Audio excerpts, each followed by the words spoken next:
This will be a day long remembered. Now I am the master. Welcome to another episode of Legends and Theories, and welcome to my review of Venom 2, Let There Be Carnage.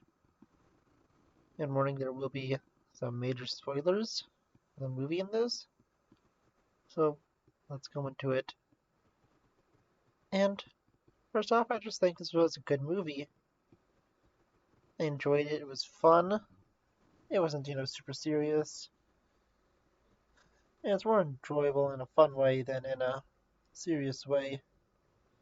It's short also, only an hour and a half, and I think for the story they were telling, they did a good job with it, and I think if they made it any longer, they may have ruined it by putting in more unnecessary stuff.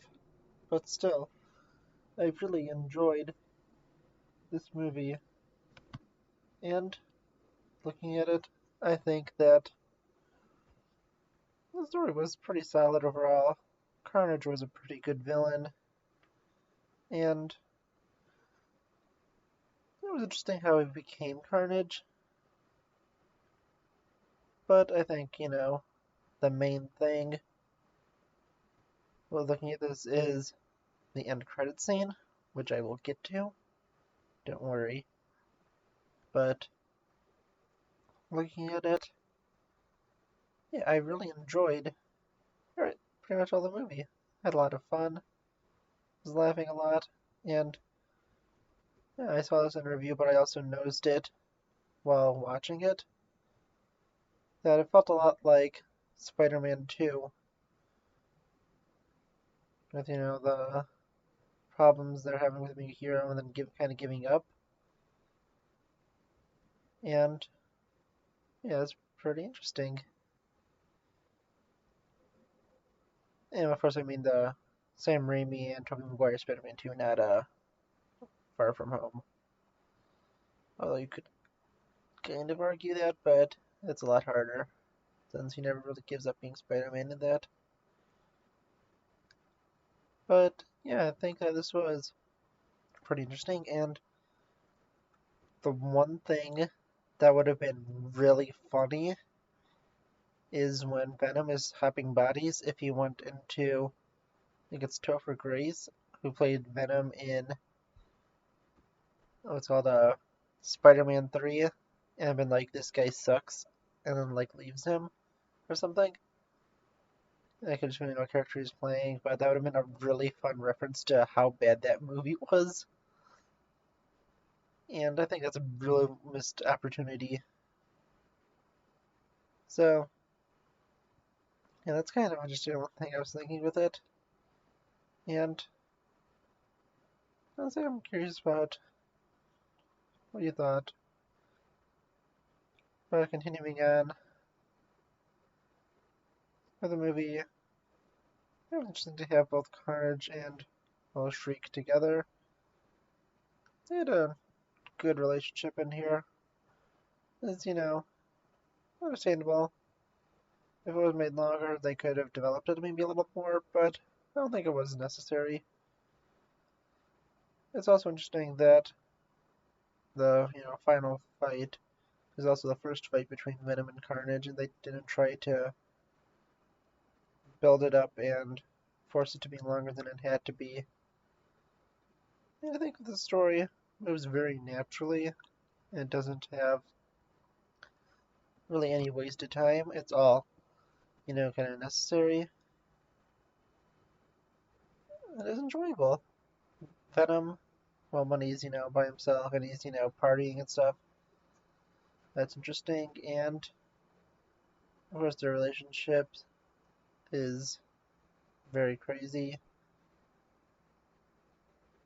And really, I think it's just, a solid movie.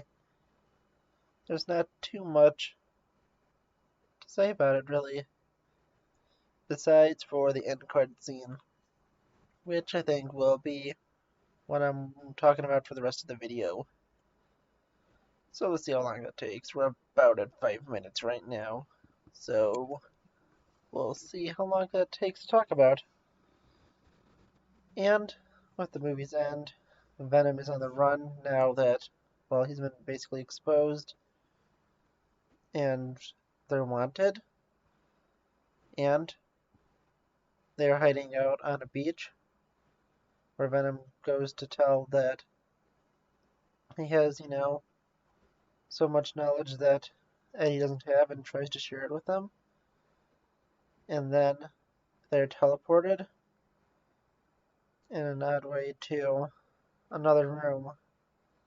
They don't know exactly what's going on, and there's a news report on about how Spider-Man is a murderer, and it's done by J. Jonah Jameson, and we quickly realize Venom is now in the MCU, and that is a big moment.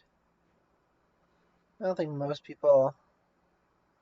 Well, actually, I think when I was watching it, I was like, are they gonna have some kind of, far from, not far from, a No Way Home tie-in?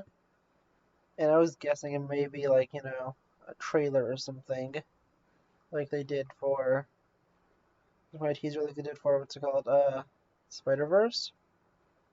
The first one, but no, they brought him straight in, because, yeah, that was pretty crazy.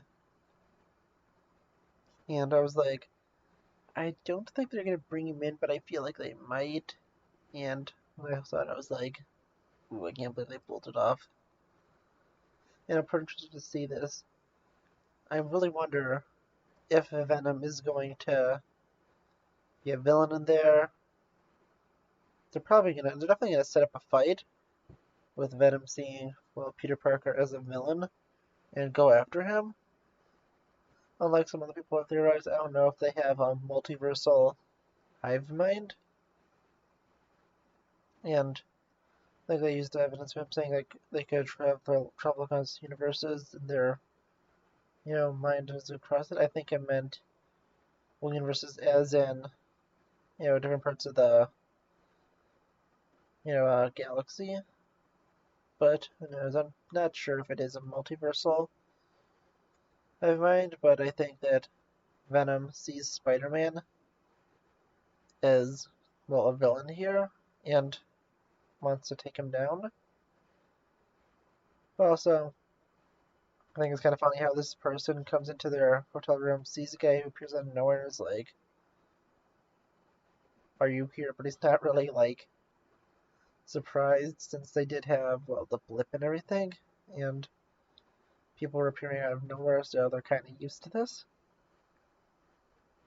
And this is actually, just a nice little joke towards the MCU, but also it seems like No Way Home is going to be packed. I so hope they don't get the mistake that was made by Spider-Man 3 and Amazing Spider-Man 2, where they just used too many villains and kind of mess up. So I hope that doesn't happen because although Venom may not be a villain in it and may just be, well, just going for, trying to take down Spider-Man because he sees him as a villain. Because he doesn't know the context or anything. I think that definitely have a lot in there. We have Doc Ock, Green Goblin, Electro, and then, well, Venom. I think those are the four we have now basically confirmed. There might be someone I'm missing. And then there's, hints towards others. And really, I'm pretty excited to see this. I am very interested to see how the storyline continues and what his role will be in No Way Home. And if it will only be, maybe a small one, and they'll set up the next one. This is Venom Spider-Man team up / fight. So I'm pretty interested to see where this goes and what happens. And I will see you all. Well, I think so look out for the rest of my content this week.